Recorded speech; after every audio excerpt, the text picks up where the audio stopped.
today we have a Dynapac F181CS paver. It's made by Joal and it's in 1/35th scale. Now this is one of those underrated models by Joal. Yes, it's by Joal. Yes, it's in a strange scale, but it's a pretty good model. It's definitely one of the better Joal models that you can buy. Now as far as the scale goes, 1/35th, that's kind of interesting, kind of odd, but there's an awful lot of first gear lowboys out there that don't have anything to haul, and this thing is perfect for that. Between 1/34 scale of first gear and this 1/35th scale, you'll never notice a difference, and it makes for a pretty good load, especially for those R's, because that's close to the same time frame. You can get away with that Peterbilt, I think it's a 567, I'm not sure. You can get away with that, but I think it looks better with the R's. Now, as far as the model itself goes, this thing is pretty darn heavy. There's not a lot of plastic used. I mean, the handrails, the seats, and the roof is plastic. The exhaust is plastic. But other than that, there's not a whole lot. It's mostly die-cast. Yeah, the dump truck roller here, that's plastic. But it's really just a robust model. And Joal being Joal, your kids could probably play with this thing for years. And you might lose the roof. You'd probably lose the handrails. But for the most part, it's still going to be there, you know, in 5 years. 5 years of abuse. And there's not a lot of, die-cast models that can say that. So, that being said, there's a surprising bit of functionality in this model, and it comes from places that you might not expect it. Right off the bat, you have your conveyor here, your belt for your blacktop or your asphalt.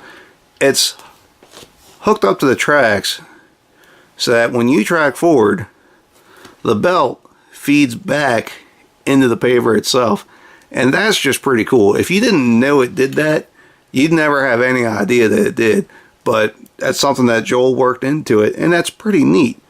Another thing that you don't realize is there until you really get to fiddling with it is you actually have the cylinders for the paver box. You know, basically the point of these wings is, I mean, yeah, it folds up for taking down the road. That's true. That's one thing that it does, but the real reason is when your dump truck is dumping into your paver box here, you're going to wind up with a bunch of material on the sides here. And what to do is that, as you're paving, as you're running your road, you can lift up these wings and they'll feed the rest of the material right down into your conveyor. And that's what you want. Like, that's the real purpose of these wings and why they fold up. But like I said, it's interesting that they would have included those cylinders there. They could have left them out and nobody would have known, but it's neat that they did. Now, as far as your screed, you do have a little bit of a up and down height adjustment there, which is cool. And you got your little auger here, and that does turn, but you don't really, there's no real point to it. You got your operator station here, and it does slide from side to side. But it's just a piece of plastic. There's nothing too excited about it. Your operator chairs do slide out just a little bit, which is nice. Now, your screed sections, they extend out. And let me tell you, see all these cylinders in there?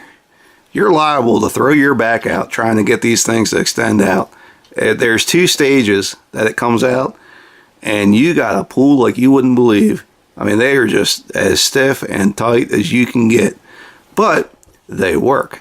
And like I said, they're likely to never break, which is pretty neat. Now, pushing them back in is actually a lot easier than getting them out. And you still struggle a little bit, but I'm telling you, getting them out is something else. See, there's one side. Like I said, you got all these cylinders in there there we go, putting resistance to it, and it's just like I said, you might throw your back out trying to get that screed out, extend it all the way. So overall, it's a nice model. Joal's not in business anymore, which is, honestly, it's a shame. Some of the stuff they made was goofy, but when you have things like this is a fantastic model. And the original price point of this, I think, was somewhere around $40 or $50. And for $40, this is pretty darn nice. Now, it's a little bit more expensive than that now because it's not a common model. There's not a whole lot of these out there.